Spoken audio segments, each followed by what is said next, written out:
जैसे कौन लोग होते हैं जो ये चला रहे होते हैं? कौन लोग होते हैं जो उसमें जिनको आगे फ्रंट पर बिठाया जाता है? देखो, जो चला रहे हैं वो तो कोठा मालकिन है ही, है ना?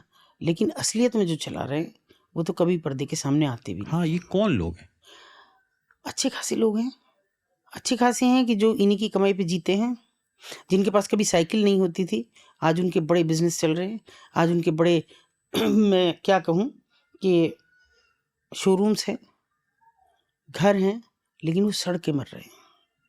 इतने बुरे हाल में मरे कि वो दैनिक क्रिया के लिए भी अपने नहीं उठ सकते थे, सड़ के मरे हैं। ये नहीं कि उनके पाप का पैसा तुम खा के उनकी उनके वजूद के खात्मे का पैसा खा के तुम जिंदा रह सकोगे। ऐसे मैंने कई लोग देखे हैं जो केवल उनके पैसे पे जिंदा थे, चाहे वो रेस्क्यू ऑफिसर रहा हो, चाहे वो वहाँ का रेस्क्यू ऑफिसर ऑफिसर, हाँ, इस रैकेट का इतना बड़ा पार्ट था। पार्ट था। जो सरकार से पॉइंट होती, बाकायदा नियुक्ति होती है हर उस जिले में जहाँ पे रेड लाइट एरियाज हैं। उस आदमी की मैं बात कर रही हूँ, वो सड़ के मरा है, मरा भी नहीं है, तो जिंदा है। तो मतलब ये इसमें पुलिस के अधिकारी भी हैं, इसमें पॉलिटिशियंस भी होंगे। देखो, पॉलिटिशियंस की मुझे डायरेक्टली कभी भूमिका नहीं दिखी, लेकिन ये भी नहीं दिखा कि उन्होंने सपोर्ट किया हो।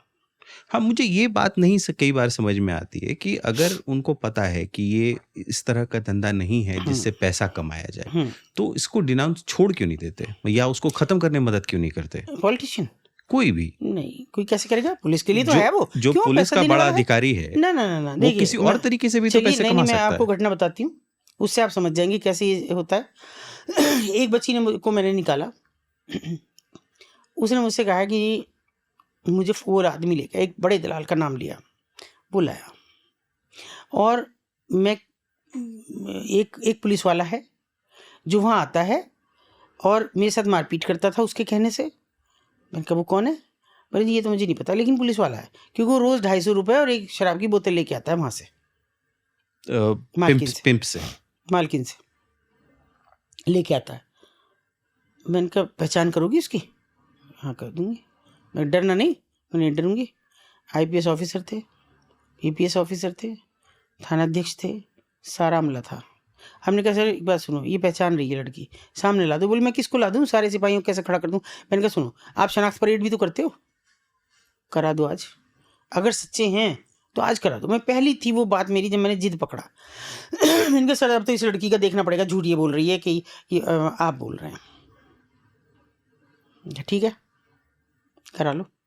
24-25 लोग थे थाने में, सबकी शनाख्त परेड कर दी उसने, उसकी तरफ कर दी, ये है, वो वहाँ मौजूद था वो आदमी। ये है। तुम लाते नहीं हो रोज?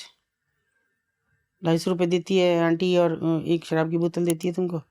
नहीं साहब ये तो गलत कह रही है, नहीं साहब अब बात खत्म हो जाती है, मुकदमा दर्ज हो जाता है, कुछ लोग चले, उस पर तो नहीं हुआ, खैर मालकिन पे हो गया, सब चीज़ें हो गई, लड़की हमने रेस्क्यू कर ली। उसके बाद एक दिन मैं ऐसे ही पता नहीं किस काम से मुझे अचानक मुलाकात हो गई इन सर से। उन्होंने कहा क्या अतुल जी, आपने अपना भी खोया और हमारा भी? ऐसा सामने से कह दिया? सामने से कहा मुझे, और ऐसे उन्होंने मुझसे दुश्मनी निभाई कि अगले दिन मुझ पर मुकदमा लिखा। कोई शर्म नहीं, कुछ नहीं। अगले दिन मुझ पर इतना बड़ा मुकदमा लिखा कि मैं उस मुकदमे को आज तक ख़त्म नहीं कर रही हूँ, चल रहा है वो, इसलिए भी कि ताकि सनद रहे बात की, शर्म आ जाए ऐसे लोगों को। अगले दिन का मुकदमा लिखते हैं, मेरे ऑफिस से 3 किलोमीटर दूर लगभग, और घर से मेरे 8 किलोमीटर लगभग दूर, और एक ऐसी जगह जहाँ पे मेरा कभी आना नहीं जाना नहीं, एक नाले के किनारे की सुनसान सी जगह, और वहाँ पे दिखाया कि यहाँ से हम गुजर रहे थे, और उनके कुछ साथी, मेरे कुछ साथियों के नाम लिए, उनके कुछ साथी, उन्होंने हमें रोका, मारा, पीटा, 50,000 रुपये छीने, और धमकी दी कि हर महीने 50,000 रुपये पहुँचा दिया करो वरना अच्छा नहीं होगा। ये आरोप लगाया? ये आरोप लगा के मुकदमा लिखा हम पे। मैंने अपने एडवोकेट से कहा, मैंने कहा क्या करना? बोले क्या करना होता?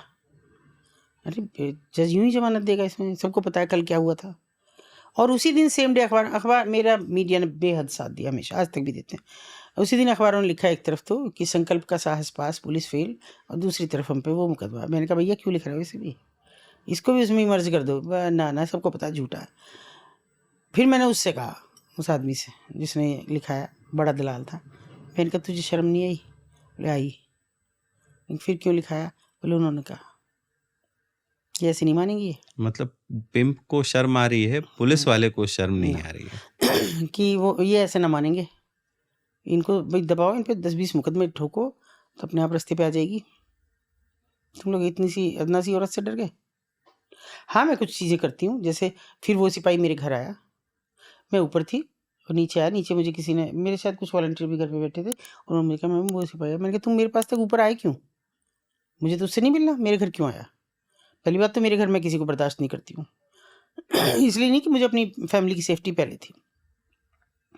नन्हे-नन्हे बच्चे मेरे बड़े हुए हैं उसी दौर में ही, तो वो अगर मेरे खतरे में आ जाते तो मैं छोड़ देती। मैं स्पष्ट कहती हूँ, मैं कब का छोड़ देती। तो मैंने कहा नहीं, मेरे घर नहीं, और ना मैं उससे मिलूँगी। उसे मिलना है तो कोर्ट में मिले मुझसे, या नहीं। कह रहा है कि जो कहेंगी वो दे दूँगा। मैंने कहा तू ये बस मुझसे कह रहा है क्या? वो नीचे से कहने लगा मैम एक बार मिल लो। मैंने कहा दोबारा मुझे शक्ल भी मत दिखाना, मेरे घर आ गए हो तुम, जाओ यहाँ से। चला गया वो। मैंने कहा तुम्हें तो मैंने कुछ कहा ही नहीं, तुम पे मुकदमा लिखा है, तुम्हारा नाम नहीं किया, कि मैं बदनाम हो गया। मैंने कहा तुम्हारी बदनामी थोड़ी मैं वापस ले लूँगी, कह दूँगी इसका नाम गलत ले दिया, तुम जो चाहे करो, मैं उसमें नहीं पढ़ूँगी। काम करने में बदनामी नहीं हो रही ना, है। ना। तो किससे उम्मीद करेंगे आप? पॉलिटिशियन से करेंगे। 98 में मैंने एक बड़ा कार्यक्रम करा। मैंने कहा इनकी कला को उभारो ना, इनकी देह को क्यों उभार रहे हो? और वो सब तैयार थी, और मीडिया ने मेरा इतना सपोर्ट किया कि 1 महीना रिहर्सल चली, क्योंकि उनकी सब भूली बिसरी यादें थी, और 1 महीना तक अखबारों में रोज़ खबर छपी, आज इस कमरे की रिहर्सल की, आज उस कमरे की रिहर्सल की। सब जगह का बहुत अच्छा सब वो रहा, और सेम डे मुझे कहा गया कि वो आएँगी नहीं। अब मुझे ऐसे लोगों ने कहा कि जो अपने आप को बड़े समाज सेवी बनते हैं, आएँगी नहीं, आप देखना आपका क्या हाल होगा। कोई बात नहीं, नहीं आएँगी नहीं सही। मेरे एक वॉलंटियर थे, उनकी जीप थी एक जोंगा टाइप की। मैंने कहा जाओ तुम्हारे साथ आ जाएँगी, इनको बिठाओ इसमें सारे और ले आओ। उन्होंने एक बार भी कान नहीं हिलाया, वो चुपचाप आ गईं, और वो ऐसा कार्यक्रम था कि अखबार रंगे पड़े थे। अगले दिन जब लिखा लोगों ने कि वेश्याओं को ऊँचा पीढ़ा देने की एक ईमानदार कोशिश, और तब मुझे वो क्या कहते हैं, वहाँ मैंने बहुत लोग बुलाए, ऐसे जैसे district probation officer, rescue officer, वो तो नहीं आया। जिसका मन में चोर था वो नहीं आया, और भी बहुत जिला पंचायत अध्यक्ष थे और लोग थे बहुत से, 2 विधायक भी थे। हमें विधायक जी ये कहते हैं, क्या तुलसी हमारी बेइज्जती करवा दी, ऐसे कार्यक्रम में हमको बुला लिया आपने? हमको पता होता हम तो सोचे सांस्कृतिक संध्या है कोई।